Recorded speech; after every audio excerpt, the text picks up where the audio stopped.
Hello students, तो कैसे हो आप सब। आई होप कि आप सब खैरियत से होंगे।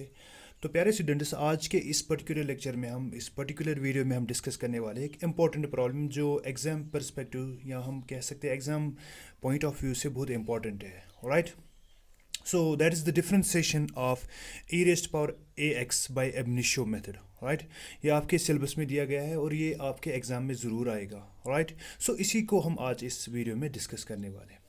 आपको ये स्टेप्स फॉलो करने हैं और आप ऐसे ही एग्ज़ाम में लिखोगे। अगर आपका कोई बोर्ड एग्ज़ाम है और आपका कोई अगर जेई का एग्ज़ाम है, उसके लिए उसके पर्सपेक्टिव के लिए भी ये इंपॉर्टेंट है कि कैसे हम एबनिशो मेथड से एक्चुअल डिफरेंशिएशन फाइंड करते हैं। Right. So for that let's begin. हमारे पास क्या है, मैं यहाँ पे लिखूँगा solution. We have function y is equal to e raised power x and we know that this e is our Euler's number and this is constant और इसका वैल्यू क्या होता है 2.71 ऐसे continuously. And here is a is our constant and x is our variable, and as we know that here x is an independent variable and this y is an dependent variable. Right. हमें पता है कि जब एक independent variable में change आएगी, alright, it's ways that कि उसकी चेंज से हमारी इस डिपेंडेंट वेरिएबल में चेंज आएगी and we are going to find this change, this rate of change of this dependent variable with respect to independent variable, and that's why we differentiate this function here. Right. और differentiation का मतलब ये होता है कि हम इससे instantaneous rate of change find करते हैं, या हम कह सकते हैं कि हम tangent to the curve find करते हैं या स्लो फाइंड करते हैं किसी फंक्शन का। राइट।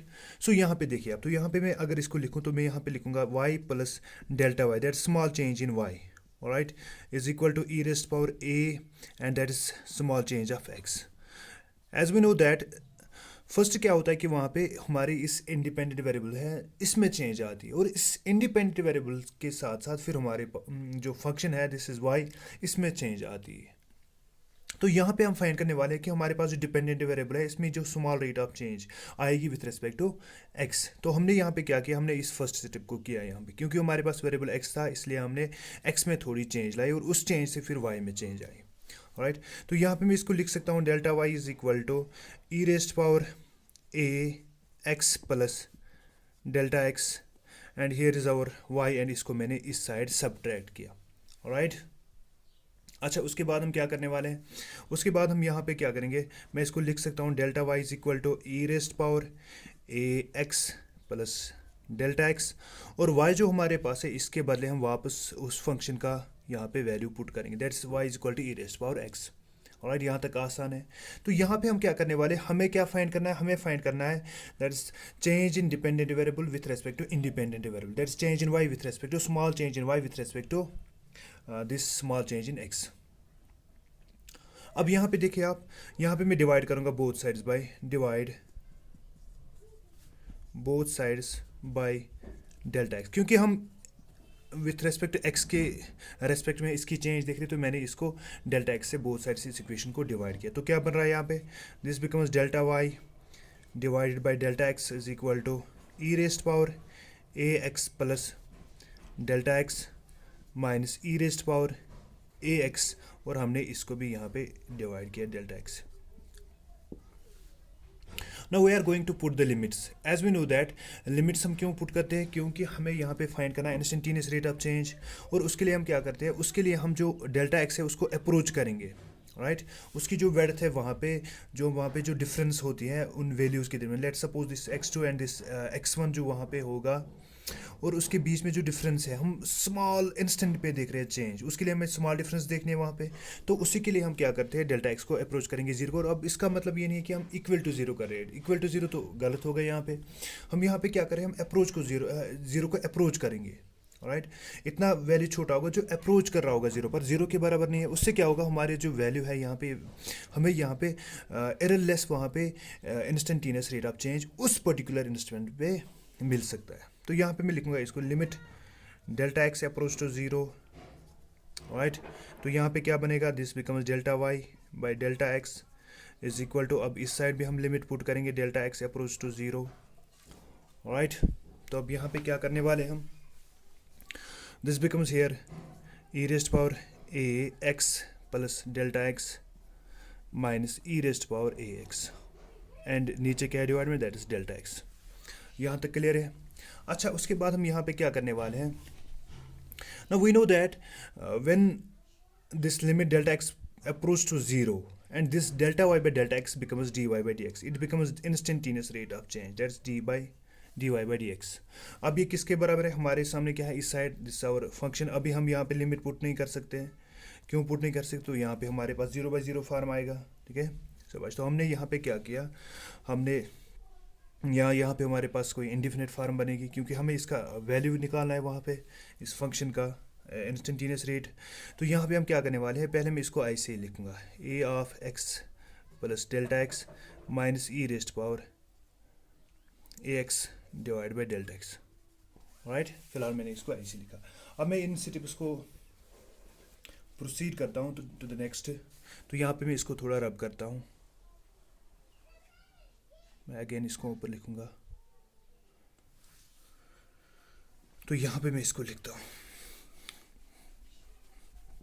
तो यहाँ पे मैं लिखूँगा अब this d y by d x is equal to limit delta x approach to 0 e raised power a x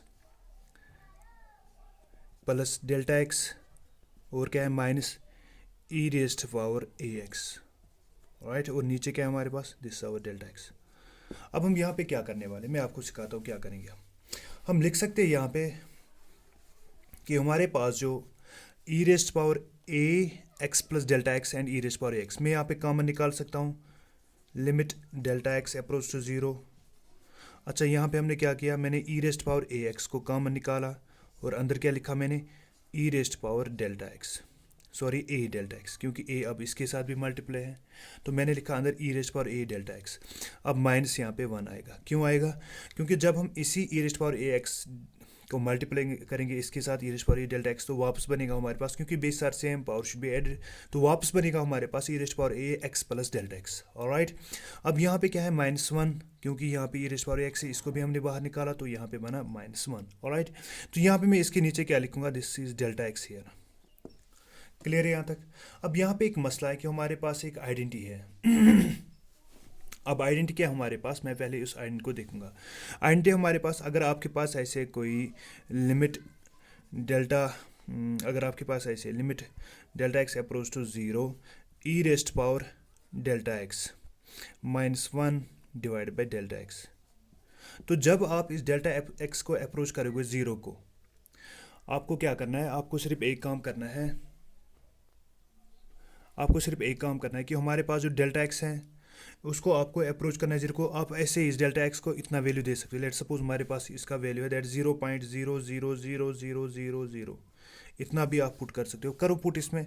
यहाँ पे इसका वैल्यू क्या है 2.71 और इसका जो अप्रोच है उसके साथ आपका स्क्वायर करोगे इस वैल्यू के साथ, तो -1, और नीचे भी आप यही वैल्यू लिखोगे. तो आप देखोगे कि वहाँ पे हमारे पास किसके बराबर आएगा, ये अप्रोच करेगा किसको, 1 को, ये 1 के बराबर आएगा. आप देख सकते हो, उसको आप एक्सपेरिमेंट कर सकते हो. पर इसके लिए हमें क्या चाहिए, हमें यहाँ पे ऐसे फार्म होने चाहिए. पर यहाँ पे जब हम इसको देख रहे हैं तो यहाँ पे हमारे पास बन रहा है e raised power a delta x और नीचे क्या है डेल्टा एक्स. तो हम यहाँ पे मल्टीप्लाई भी करेंगे ए से और डिवाइड भी करेंगे ए से, ताकि हमारे पास यहाँ पे ये फार्म बन जाए. अब मैं इसको लिख सकता हूँ limit delta x approach to 0. Clear है यहाँ तक? तो मैं यहाँ पे लिख सकता हूँ इसको ई रेस्ट पावर ए एक्स, और मैंने इसको मल्टीप्लाई भी ऊपर किया इस ए को और नीचे भी डिवाइड भी किया. अब देखो आप यहाँ पे delta x -1 divide by this is delta x and this is a delta x. अब आप यहाँ पे देख सकते हो कि यहाँ पे हमारे पास अब यहाँ पे भी मल्टीप्लाई में है और यहाँ पे भी मल्टीप्लाई में है. राइट, तो आप देख सकते हो यहाँ पे मैं इसको लिख सकता हूँ limit delta x approach to 0 e raised power a x, और यहाँ पे इसको अलग भी लिमिट दे सकते हैं, limit delta x approach to a delta x approach to 0. अब यहाँ पे भी ए डेल्टा एक्स और यहाँ पे भी ए डेल्टा एक्स है, इसलिए मैंने इसको अप्रोच किया. तो क्या बन रहा है यहाँ पे, ये जो हमारे पास है e raised power a delta x -1 divide by a delta x. Right, अब ये किसके बराबर बनेगा, ये 1 के बराबर बनेगा. तो नेक्स्ट स्टेप जो मैं लिखने वाला हूँ दैट सिंपली, अब यहाँ पे मैं अगर इसको लिमिट दूँ, यहाँ पे है ही नहीं कुछ, तो इसको ऐसे ही छोड़ो आप. तो यहाँ पे आप लिख सकते हो ई रेस्ट पावर ए एक्स ऐसे ही, और जब मैंने ए डेल्टा एक्स अप्रोच किया ज़ीरो को, जैसे मैंने आपको बताया, आप वहाँ पे वो एक्सपेरिमेंट कर सकते हो। तो ए का भी आप कुछ वैल्यू पुट करो, यहाँ पे भी पुट करो वही वैल्यू मल्टीप्लाई में, तो आपका यहाँ पे आंसर आएगा किसके बराबर, 1 के बराबर। क्लियर है। तो यहाँ पे मैंने इसके साथ मल्टीप्लाई में 1 लिखा, तो हम यहाँ पे लिख सकते हैं d y by d x, that is differentiation of, और यहाँ पे ए भी है और ये भी हम मल्टीप्लाई कर सकते हैं, ठीक है, क्योंकि ए यहाँ पे बाहर है और ये जो है हमारे पास इतना बढ़ रहा है किसके बराबर, 1 के बराबर, इतनी आइडेंटिटी। राइट, तो हम यहाँ पे लिख सकते हैं d y by d x is equal to a e raised power a x into 1। Right, and this is the differentiation of e raised power a x. Right, तो this is all about this differentiation of e raised power x by ab initio method. All right, thank you so much.